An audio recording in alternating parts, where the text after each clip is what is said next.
우리 유치부 친구들, 간사님이 참 좋아하는 찬양인데 우리 친구들 마음 다해서 찬양 부르고 왔나요? 간사님은 우리 친구들과 함께 너무 예배드리고 싶어요. 우리 친구들과 함께 얼굴 보며 예배드리는 그날까지 우리 친구들 건강해야 해요. 건강하려면 어떻게 해야 될까요? 엄마 아빠 말씀도 잘 들어야 되겠고요.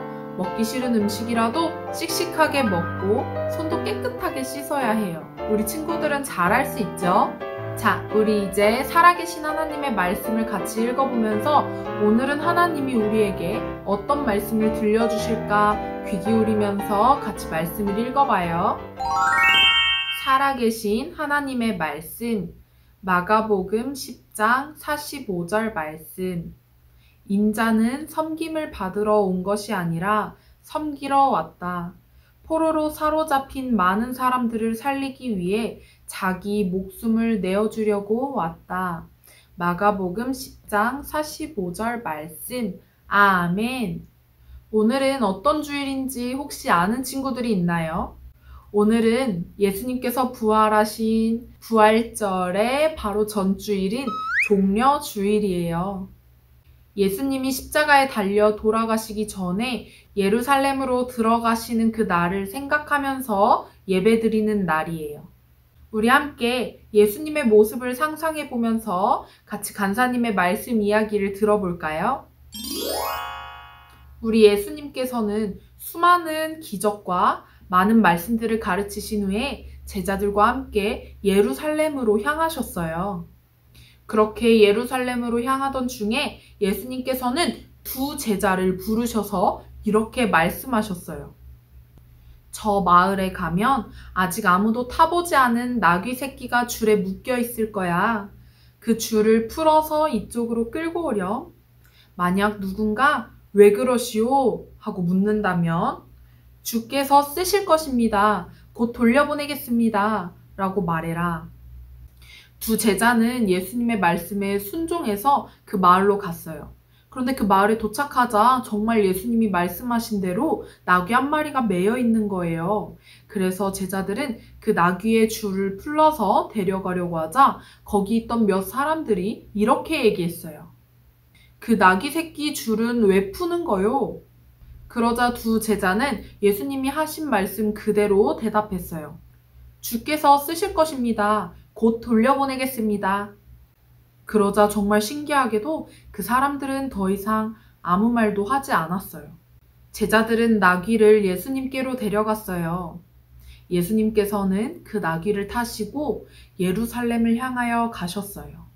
그런데 이때는 예수님뿐만 아니라 많은 사람들이 예루살렘 성으로 들어가던 때였어요. 왜냐하면 유월절이라는 명절이었기 때문인데 이 명절에는 이스라엘에 사는 모든 사람들이 예루살렘으로 찾아와서 양을 죽여서 제사 드리는 날이었거든요. 수많은 사람들이 예루살렘으로 그렇게 들어가다가 나귀를 타고 오시는 예수님을 발견했어요. 많은 사람들은 예수님을 보고서는 소리 지르며 환영했어요. 어떤 사람은 예수님이 오시는 그 길 위에 자기 겉옷을 펼쳐두는 사람도 있었고요. 어떤 사람은 종려나무라는 가지를 뜯어다가 예수님이 오실 때 막 흔들면서 환영하기도 했어요. 그 당시 사람들은 사랑과 기쁨을 표현할 때 종려나무 가지를 흔들었대요. 사람들은 기뻐하며 이렇게 외쳤어요. 호산나 찬송하리로다. 주의 이름으로 오시는 이여. 호산나. 여기서 호산나는 무슨 뜻이냐면요. 나를 구원해 주세요 라는 뜻이에요. 수많은 사람들이 예수님을 향해 환호하면서 이렇게 호산나 하면서 외쳤지만 예수님께서는 예루살렘 성으로 왜 가신 걸까요? 예수님은 바로 죽으러 가시는 거였어요. 예수님은 수많은 사람들의 죄를 짊어지고 십자가에 달려 돌아가시기 위해서 오신 거였고요. 또 우리 예수님의 생명을 나눠주시기 위해서 오신 거였어요. 이런 우리 예수님의 마음은 어떤 마음이셨을까요? 간사님은 이렇게 생각해 봤어요. 비록 수많은 사람들이 예수님께 환호하고 환영했지만 우리 예수님은 죽으러 가시는 길이었으니까 마음은 엄청 슬프고 힘드셨겠다라고 생각해 봤어요. 그런데 예수님은 어떤 마음이셨을까 계속 생각을 해보았는데 우리 예수님께서는 슬픈 마음이 아니라 예루살렘 성으로 들어오면서 엄청 행복하셨겠다라고 생각이 바뀌게 됐어요. 왜냐하면 예수님께서 십자가에 달려 죽으신다면 예수님께서 그토록 사랑하시는 사람들의 죄가 없어질 수 있으니까요. 예수님께서 십자가에 흘리신 보혈로 더러웠던 죄의 옷이 깨끗하게 씻겨져서 깨끗한 옷으로 갈아입는 사람들을 생각하시면서 참으로 행복하셨을 거예요. 그래서 간사님은 우리 예수님이 참으로 행복한 마음으로 예루살렘 성으로 들어오셨겠다라고 생각했어요. 행복한 마음으로 생명을 나눠주시려고 오신 예수님의 모습을 보면서 간사님은 이 행복한 왕자라는 동화 이야기가 생각났어요. 간사님이 정말 좋아하는 동화 이야기이기도 한데요. 우리 친구들 들어보면서 행복한 왕자와 예수님이 어떤 모습이 닮아 있을지 생각해보면서 같이 이야기를 들어볼까요? 어느 마을에 왕자 동상이 있었어요. 이 동상에는 값비싼 보석들로 치장되어 있어서 마을 사람들은 이 동상 이름을 행복한 왕자라고 불렀어요. 어느 날 제비는 따뜻한 남쪽으로 날아가다가 잠시 동상 곁에 머물렀어요. 제비는 피곤해서 잠시 잠을 잤어요. 다음 날 아침 제비는 이상한 장면을 보게 됐어요. 바로 행복한 왕자가 눈물을 흘리고 있는 게 아니겠어요? 제비가 왕자에게 왜 우냐고 물어보자 왕자는 대답했어요.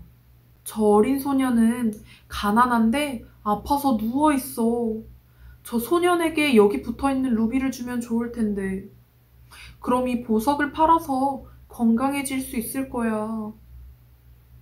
제비는 움직일 수 없는 행복한 왕자 대신에 그 루비를 떼어서 아픈 소년에게 갖다 주었어요.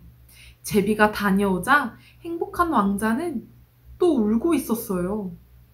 이번에는 왜 우는지 물어보자 왕자가 대답했어요. 저 화가를 봐. 저 사람은 화가가 되고 싶어 하지만 물감을 살 돈이 없어서 울고 있는 모습이 보여. 여기 내 눈에 박힌 보석을 떼서 저 화가에게 전해줄 수 있겠니? 제비는 날이 추워져서 얼른 남쪽 나라로 가야 했지만 왕자의 부탁을 거절할 수는 없었어요. 그래서 얼른 왕자의 눈에서 보석을 떼서 화가에게 떨어뜨려 주었어요. 그렇게 제비는 가난한 사람들에게 왕자의 부탁을 따라 보석을 떼어 주었어요. 왕자는 이제 앞을 볼 수도 없었지만 이제서야 행복했어요. 제비는 왕자의 보석이 떨어지자 왕자의 몸에 붙어있던 금도 다 떼어서 나누어 주었어요. 날이 점점 더 추워졌지만 제비도 왕자처럼 점점 더 행복해졌어요. 이제 왕자는 나누어 줄 것이 없었어요. 그렇지만 왕자는 살면서 지금이 가장 행복했어요. 왕자와 함께 행복했던 제비는 날이 너무 추워져서 그만 죽고 말았어요. 사람들은 보석과 금이 다 떨어져서 더 이상 아름답지 않은 행복한 왕자를 없애야겠다고 생각했어요. 그래서 활활 타는 불 속에 동상을 넣었어요. 하지만 행복한 왕자는 어느 때보다도 가장 행복했답니다.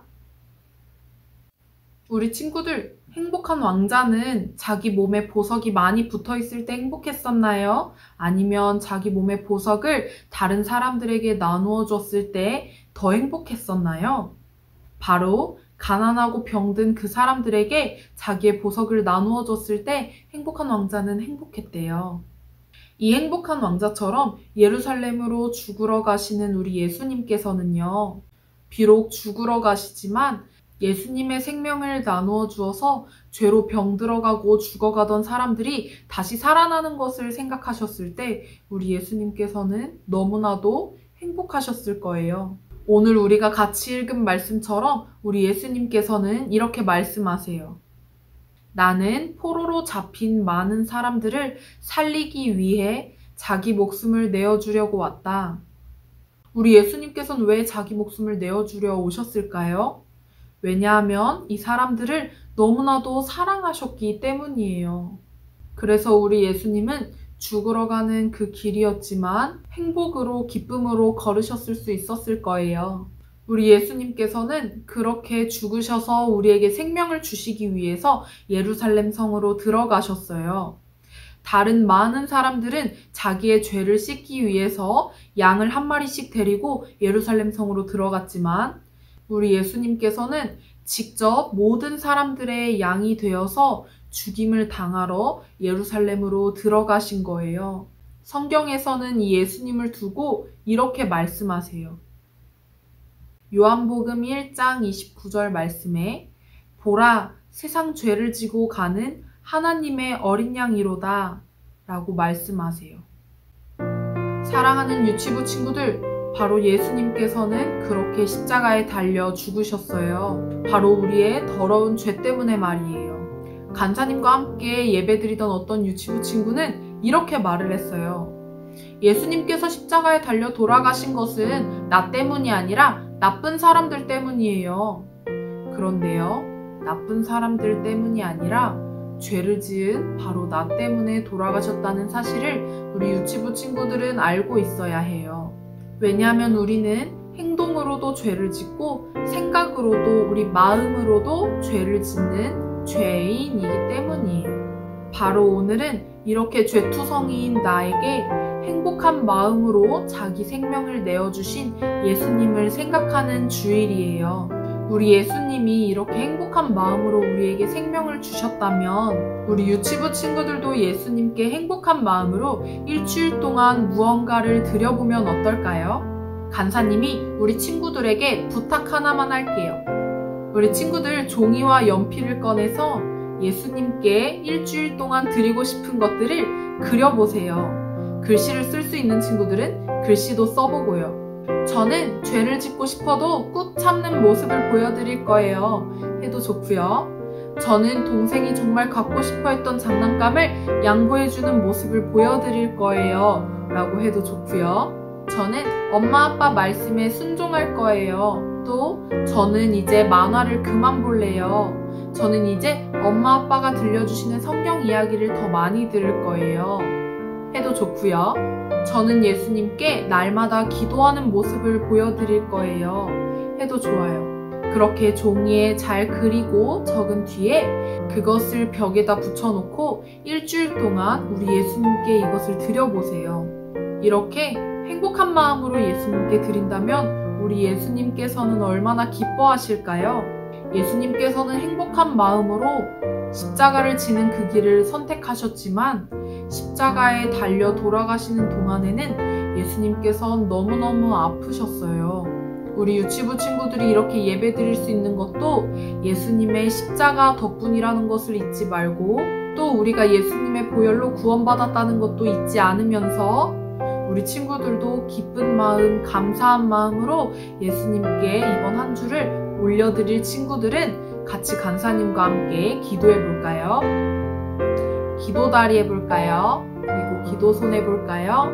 그리고 기도눈 하고 간사님이 기도할게요. 사랑하는 예수님, 십자가에 달려 돌아가시는 그 고통보다 우리를 구원하실 그 기쁨이 너무 커서 기꺼이 우리에게 생명을 내어주신 그 예수님의 은혜를 오늘 기억하게 해주세요. 혹시 우리 안에 예수님의 십자가를 생각하지 않고 살아왔다면 오늘 이 시간 예수님의 십자가를 우리 마음에 새겨주셔서 예수님께 늘 사랑하는 마음을 드리는 우리 유치부 친구들이 되게 해주세요.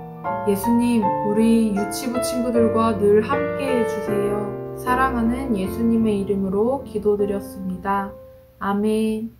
우리 모든 예배를 주기도문으로 마치겠습니다.